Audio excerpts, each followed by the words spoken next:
ఆంధ్రప్రదేశ్ రాష్ట్రంలో ఒక నెల రోజులు ముందుగానే శాసనసభకు లోక్సభకు ఎన్నికలు జరిగే అవకాశం కనపడుతోంది. ఫిబ్రవరి 20న ఎన్నికల నోటిఫికేషన్ జారీ చేసి మార్చి 10-15 మధ్యలో తెలుగు రాష్ట్రాలైన ఆంధ్రప్రదేశ్, తెలంగాణలో ఎన్నికలు నిర్వహించాలనే ఊహాగానాలు ఉన్నాయి. ఇటువంటి తరుణంలో తెలంగాణ రాష్ట్రంలో బీఆర్ఎస్ పార్టీకి గల ఓటమి కారణాలను విశ్లేషించి కేసీఆర్ ఒక 45 మంది ఎమ్మెల్యేలపై వాళ్ళు గెలవరు, వాళ్ళు అవినీతి పరులు, ప్రజలు వాళ్ళని ఆదరించరని తెలిసి కూడా వీళ్లకు సీట్లు ఇవ్వకపోతే భారతీయ జనతా పార్టీలో చేరతారేమో అనే భయంతో అవినీతి ఎమ్మెల్యేలను, ప్రజల్లో మంచి పేరు లేని ఎమ్మెల్యేలను పార్టీ తరఫున పోటీ చేయించటం వల్ల బీఆర్ఎస్ పార్టీ ఓటమి చెందింది. దాన్ని గుణపాఠంగా తీసుకుని మొహమాటం లేకుండా గెలుపు గుర్రాలను మాత్రమే ఎంపిక చేసుకుని ప్రజల్లో అవినీతి ముద్ర, అక్రమార్కుడు, చిక్కడు దొరకడు సినిమా ఆడిస్తాడనే వాళ్ళను మార్చాలనే వ్యూహానికి గడప గడపకు ప్రభుత్వం అనేకసార్లు హెచ్చరికలు జారీ చేసినా జగన్ ఏదో చెప్తుంటాళ్లే, ఈ గడప గడపకు వెళ్తే ఓట్లు వస్తాయా, ఆఖరి రోజు మనం ఇచ్చే నోట్లు సీసాలతోనే గెలవాలి కానీ గడప లేదు ఏమీ లేదని కొంతమంది నిర్లక్ష్యానికి గురి అయ్యారు. చేయలేం, గడప గడపకు ప్రభుత్వం చేయలేదు, ఏమీ చేయలేదు. ఇప్పుడు మార్పులు చేర్పులకు మరి మొదలుపెట్టాడు జగన్మోహన్ రెడ్డి. ఇంకా అధికారికంగా ప్రకటన చేయకపోయినా ఊహాగానాలు, వాళ్ళకి ఎమ్మెల్యేని పిలిచి కౌన్సిలింగ్ చేసి మీకు ఇవ్వటం లేదు సీటు, అధికారంలోకి వస్తే మిమ్మల్ని గౌరవిస్తానని చెప్పాడు. సరే, కొంతమంది ఎమ్మెల్యేలు పార్టీ మారుతున్నారు, కొంతమంది అలానే ఉన్నారు, వాళ్ళ విజయ అవకాశాలను బ్యారేజ్ వేసుకున్నారు. ఇప్పుడు ప్రధానంగా తూర్పుగోదావరి, పశ్చిమ గోదావరి, కృష్ణా జిల్లా, అలాగే నెల్లూరు జిల్లా మీద కూడా దృష్టి సారించారు. ఇక్కడ తూర్పుగోదావరి జిల్లాలో Pithapuram Pendem Dorababu sitting MLA seat ఇవ్వనని చెప్పారు. ఇంకా ఆయన జనసేన పార్టీ నాయకులతో చర్చించి జనసేన పార్టీలో చేరి తూర్పుగోదావరి జిల్లాలో పోటీ చేయాలని ఆలోచన ఉన్నారు. ఎవరైతే వైఎస్ఆర్సీపీ పార్టీలో సీటు రాలేదో సిట్టింగులు, వాళ్ళు జనసేన తెలుగుదేశం పార్టీలో చేరి అయ్యా మాకు అవకాశం ఉంటే ఎమ్మెల్యేగా పోటీ చేస్తాం, లేదంటే మాకు ఎమ్మెల్సీగా అవకాశం కల్పించండి, రాజ్యసభ అవకాశం ఇవ్వండి, కార్పొరేషన్ ఇవ్వండి అని వాళ్ళు ఒప్పందం కుదుర్చుకుంటున్నారు, హామీ పొందుతున్నారు. జనసేన అధినేత పవర్ స్టార్ పవన్ కళ్యాణ్ నుంచి, చంద్రబాబు నుంచి హామీ పొంది పార్టీలు మారుతున్నారు. వైఎస్ఆర్సీపీ నుంచి తెలుగుదేశం, జనసేనలో చేరుతున్నారు. పత్తిపాడు పర్వత పూర్ణచంద్ర ప్రసాద్ సిట్టింగు, ఆ సిట్టింగ్ ఎమ్మెల్యేకి సీటు నిరాకరించారు. ఆయన కూడా పార్టీ మారే ఆలోచనలో ఉన్నాడు. పత్తిపాడికి కాకినాడ లోక్సభ సభ్యురాలుగా ఉన్న వంగా గీతను తెచ్చిపెట్టాలనే ఆలోచనలో ఉన్నారు. కాకినాడ లోక్సభకి ముద్రగడ్డ పద్మనాభాన్ని ఒప్పించి వైఎస్ఆర్సీపీ తరఫున కాకినాడ లోక్సభకు నిలబెట్టాలనే ఆలోచనలో జగన్ ఉన్నాడు. ఇక పి గన్నవరం కొండేటి చిట్టుబాబుకి సీటు నిరాకరించారు. జగ్గంపేట జ్యోతుల చంటిబాబు నీకు సీట్ లేదన్నారు. ఈ చంటిబాబు అమలాపురం మాజీ మంత్రి మెట్ల సత్యనారాయణ అల్లుడు తోట నరసింహం, ఆయనకి జగ్గంపేట ఇవ్వాలనే ఆలోచనలో జగన్ ఉన్నాడు. శశిమేర అంటున్నాడు చంటిబాబు శపథం పెట్టాడు, నేను తోట నరసింహాన్ని ఓడిస్తా, వైఎస్ఆర్సీపీ పార్టీని ఓడిస్తా. ఈయన జ్యోతుల చంటిబాబు తెలుగుదేశం పార్టీలో చేరే ఆలోచనలో ఉన్నాడు. ఇక వీళ్ళతో పాటు పిఠాపురం, పత్తిపాడు, పి గన్నవరం, జగ్గంపేట, ఈ 4 నియోజకవర్గాల్లో ఉండే ఎమ్మెల్యేలకు మీకు సీటు మేము ఇవ్వబోవటం లేదని చెప్పారు. ఇక అమలాపురంలో మంత్రిగా ఉన్న పినిపి విశ్వరూపుని ఆయన శాసనసభకు పోటీ చేయించడం కంటే కూడా అమలాపురం ఎంపీగా పెడితే ఎలా ఉంటుందని ఆలోచన చేస్తున్నారు. రామచంద్రాపురం ప్రాతినిధ్యం వహిస్తూ ప్రస్తుతం మంత్రిగా ఉన్న చెల్లిపోయిన వేణుగోపాలకృష్ణని తెచ్చి రాజమండ్రి రూరల్లో పోటీ చేయించాలని ఉన్నారు. రామచంద్రాపురం సీటు పిల్లి సుభాష్ చంద్రబోస్ రాజ్యసభ సభ్యుడి యొక్క కుమారుడు సూర్యప్రకాష్ కేటాయించాలనే ఆలోచనలో ఉన్నారు. ఇక రాజమండ్రి లోక్సభ సభ్యుడు మారగాని భరత్, ఆయన్ని లోక్సభకు కాకుండా రాజమండ్రి అర్బన్లో పోటీ చేయించాలనే ఆలోచనలో జగన్ ఉన్నాడు. ఇది ఇలా ఉంటే పశ్చిమ గోదావరి జిల్లాలో పోలవరం నుంచి తెల్లం బాలరాజ్ ఎస్టీ సీటు నిరాకరించారు. చింతలపూడి ఎలీషా ఎస్సీ నియోజకవర్గం, ఆ ఎలీషాకు కూడా సీట్ లేదు. ఉండి అక్కడ ప్రస్తుతం తెలుగుదేశం పార్టీ తరఫున రామరాజు ఎమ్మెల్యేగా ఉన్నాడు. అక్కడే వైఎస్ఆర్సీపీ ఇన్ఛార్జిని మార్చాలనే ఆలోచనలు ఉన్నారు. ఉంగుటూరు ఎమ్మెల్యే పుప్పాల శ్రీనివాసరావు, ఆయన కూడా మార్చాలనే ఆలోచనలో ఉన్నది. ఆయనకు కూడా సీటు నిరాకరించే అవకాశం ఉంది. ఈ విధంగా పశ్చిమ గోదావరి జిల్లాలో 4 నియోజకవర్గాలు, పోలవరం, చింతలపూడి, ఉండి, ఉంగుటూరు. ఇంకా కొన్ని మార్పులు ఉండొచ్చు. కృష్ణా జిల్లాకు వస్తే విజయవాడ పశ్చిమ నుంచి ప్రాతినిధ్యం వహిస్తున్న మాజీ మంత్రి వెల్లంపల్లి శ్రీనివాసును మార్చి విజయవాడ నగర మేయర్గా ఉన్న బీసీ సామాజిక వర్గానికి చెందిన భాగ్యలక్ష్మిని పరిశీలిస్తున్నారు. విజయవాడ సెంట్రల్ బ్రాహ్మణ సామాజిక వర్గం, ఆయన మంత్రి పదవి ఆశించాడు, అది రాలేదు. ఇప్పుడు సీటు కూడా కష్టతరమైంది. ఆయన్ని మార్చి బండి పుణ్యశీల, గతంలో కార్పొరేటర్గా ప్రతిపక్షంలో ఉన్నప్పుడు పోరాటం చేసింది, ఇప్పుడు ఏపీ ఇండస్ట్రియల్ డెవలప్మెంట్ కార్పొరేషన్ చైర్పర్సన్గా ఉంది. బండి పుణ్యశీల బ్రాహ్మలు, ఆమె భర్త ఎస్సీ. ఆ విధంగా బ్రాహ్మణ ఎస్సీ ఇద్దరు ఉన్నారు ఒకే ఇంట్లో, కనుక 2 వర్గాలను ఆకర్షించవచ్చని ఆమె పేరు పరిశీలనలో ఉంది. పెడనలో జనసేన పార్టీ పోటీ చేస్తున్నందువల్ల జోగి రమేష్ ఓడిపోతాడని జోగి రమేష్ని తెచ్చి ప్రస్తుత మంత్రి విజయవాడ పార్లమెంట్లో పోటీ చేయించాలనే ఆలోచనలు ఉన్నారు.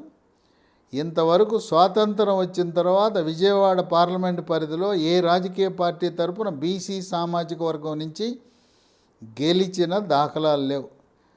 ఏ పార్టీ గెలిచినా అభ్యర్థులు ఇద్దరు కూడా కమ్మ సామాజిక వర్గం, 3 ఉంటే 3 కూడా కమ్మ సామాజిక వర్గం. గెలిచిన అభ్యర్థి ఎప్పుడూ కూడా ఏ రాజకీయ పార్టీ అయినా కమ్మ సామాజిక వర్గం వారే విజయవాడ గెలుస్తారు. అవినిగడ్డలో ఉన్న సింహాద్రి రమేష్ బాబుని మార్చాలని ఉన్నారు. అవినిగడ్డలో జనసేన పార్టీ పోటీ చేస్తే అక్కడ అవినిగడ్డ అధిక శాతం కాపు సామాజిక వర్గం వారు ఉన్నారు కనుక సింహాద్రి రమేష్ బాబుకి సీటు తిరస్కరించినట్టే. ఇక నెల్లూరు జిల్లాలో ఆసక్తికరమైన పరిణామాలు జరుగుతూ ఉన్నాయి, ఊహాగానాలు ఉన్నాయి. నెల్లూరు సిటీలో మాజీ మంత్రి డాక్టర్ అనిల్ కుమార్ యాదవ్, ఆయన బాబాయితో ఉన్న అభిప్రాయ భేదాలు, తగాదాలు, ఒకరికొకరు సహకరించుకోకపోవటం, అందువల్ల అనిల్ కుమార్ యాదవ్ సర్వేల్లో గెలవడని రావటం వల్ల డాక్టర్ అనిల్ కుమార్ యాదవ్ని తప్పించి వేరే అభ్యర్థిని పరిశీలిస్తున్నారు. అలాగే కందుకూరు నుంచి మాజీ మంత్రి మహిదర్ రెడ్డి, కావల్ నుంచి సిట్టింగ్ ఎమ్మెల్యే ప్రతాప్ కుమార్ రెడ్డి, ఈ ముగ్గురిని కూడా నెల్లూరు పార్లమెంటు పరిధిలో మార్చే అవకాశాలు ఉన్నాయని ఇప్పటికే జిల్లా పార్టీ అధ్యక్షుడు వేమిరెడ్డి ప్రభాకర్ రెడ్డి విపిఆర్ ఒక నివేదిక సమర్పించాడని, ప్రస్తుత ముగ్గురు ఎమ్మెల్యేలుగా ఉన్నారు. మహిదర్ రెడ్డి కందుకూరు నుంచి, కావల్ నుంచి ప్రతాప్ కుమార్ రెడ్డి, నెల్లూరు సిటీ నుంచి అనిల్ కుమార్ యాదవ్, ఈ ముగ్గురు కూడా కలిసి భేటీ చేశారు. వాళ్ళు చర్చించుకుంటున్నారు ఈ ఉపద్రవం నుంచి ఎలా బయటపడటం అని. ఇంకా అది చర్చల స్థాయిలోనే ఉంది.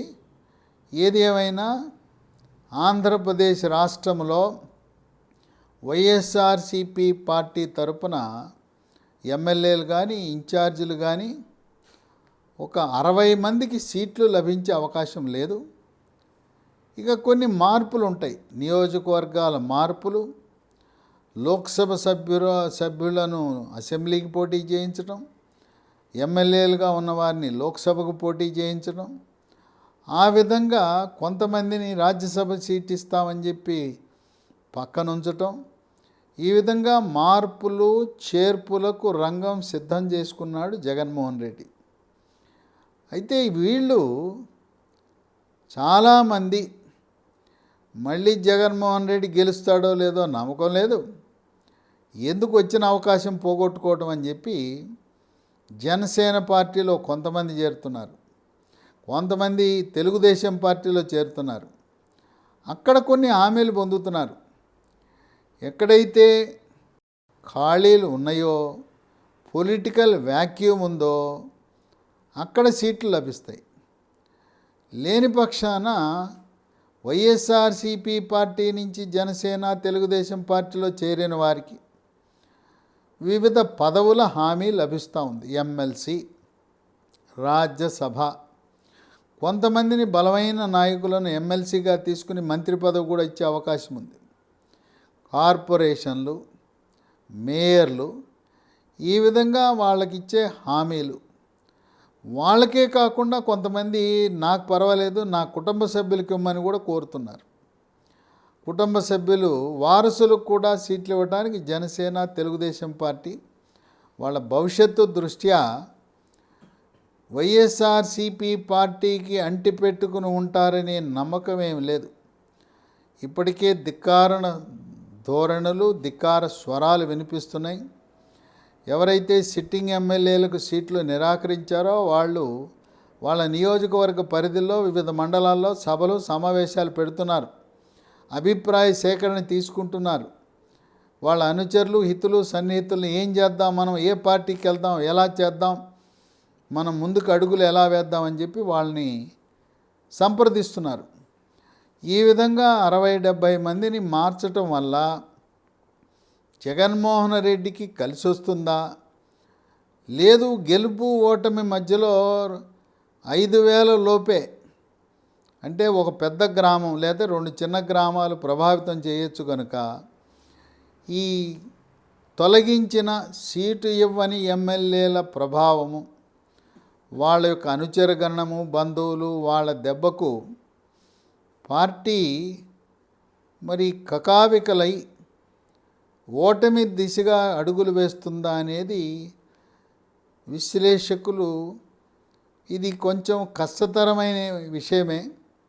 ఎంతమందిని మార్పు చేస్తే వాళ్ళందరి వ్యతిరేకతను మనం తట్టుకుని కొత్త అభ్యర్థులు 2 నెలల్లో స్థిరపడటం అనేది కష్టతరమని, అందువల్ల ఈ అభ్యర్థుల మార్పు జగన్మోహన్ రెడ్డి వైఎస్ఆర్సిపి పార్టీని కొంపముంచుతుందేమో అని కొంతమంది విశ్లేషకులు భావిస్తున్నారు.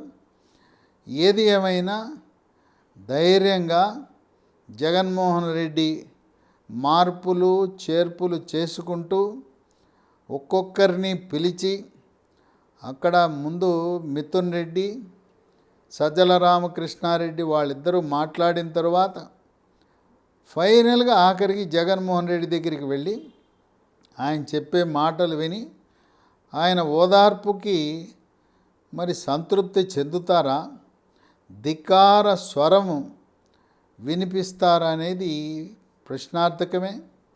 ఇదిలా ఉంటే ప్రశాంత్ కిషోర్ వ్యూహకర్త గతంలో 2014 నుంచి 19 వరకు రకరకాల విశ్లేషణలు, సర్వేలు, వ్యూహాలు రచించి కోడికత్తి కేసు ఆ రచన కూడా అది ప్రశాంత్ కిషోర్ వల్లనే అది జరిగింది. ఆయన సలహా మేరకే కోడికత్తితో జగన్మోహన్ రెడ్డి పొడిపోనున్న తరుణంలో ప్రశాంత్ కిషోర్ లేని లోటు జగన్మోహన్ రెడ్డికి ఏ విధంగా నష్టం జరుగుతుందనేది కొంతవరకు ఇది పార్టీలో ఒక ఆలోచన, చర్చ జరుగుతూ ఉంది. ఎమ్మెల్యేలందరూ కూడా భయంగా మన మీద వేటు పడుతుందా, లేదు మన నియోజకవర్గం మారుస్తారా, ఆఖరి నిమిషంలో నియోజకవర్గం మారిస్తే మన అక్కడ ఆదరిస్తారా, ఇవన్నీ కూడా ప్రశ్నలు వారిని వేధిస్తున్నాయి. ఏదేమైనా వైఎస్ఆర్సీపీ పార్టీ శ్రేణుల్లో ఎవరు మన ఎమ్మెల్యే అభ్యర్థి కాబోతున్నాడనే ఒక ఆందోళన, మరి కన్ఫ్యూజను, గందరగోళం నెలకొనున్నది. కేవలం సర్వేల ఆధారంగానే సీట్లు కేటాయించటం అనేది ఎంతవరకు ఆశాజనకమైన ఫలితాలు వస్తాయి అనేది కాలమే నిర్ణయిస్తుంది.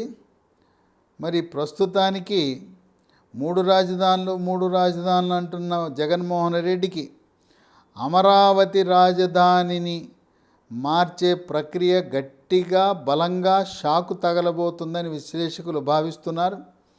కృష్ణా జిల్లాలో ఉండే 16, గుంటూరు జిల్లాలో ఉండే 17, పశ్చిమ గోదావరి జిల్లాలో ఉండే 15, తూర్పుగోదావరి జిల్లాలో ఉండే 19తో కలిపి 67 నియోజకవర్గాలలో ఈ 4 జిల్లాల్లో కమ్మ, కాపు, బీసీలు అధికంగా ఉన్న ఈ జిల్లాల్లో అమరావతి రాజధానిని మార్చాడనే కోపము, ఆగ్రహం 67లో 60 సీట్లు పైగా జనసేన, తెలుగుదేశం పార్టీ, భవిష్యత్తులో బీజేపీ కలిస్తే బీజేపీ వాళ్ళు కైవసం చేసుకుని ఎట్టి పరిస్థితుల్లో కూడా జగన్మోహన్ రెడ్డి ఈ అమరావతి రాజధాని మార్పు అనే అంశంపై ప్రజల యొక్క ఆగ్రహాన్ని తట్టుకునే పరిస్థితి లేదు.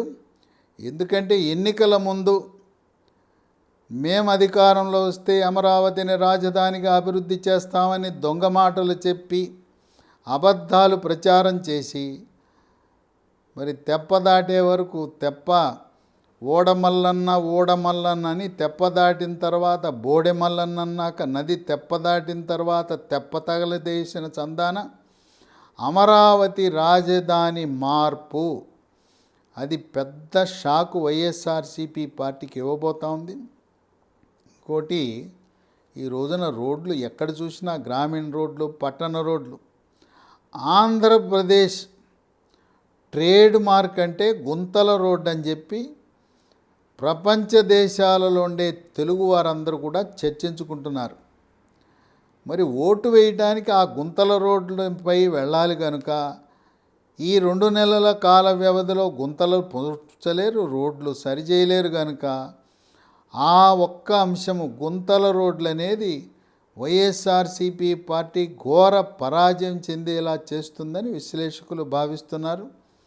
ఏదేమైనా మార్పులు, చేర్పులు ఎంతవరకు కలిసి వస్తాయి అనేది ప్రశ్నార్థకమే అని రాజకీయ విశ్లేషకులు భావిస్తున్నారు.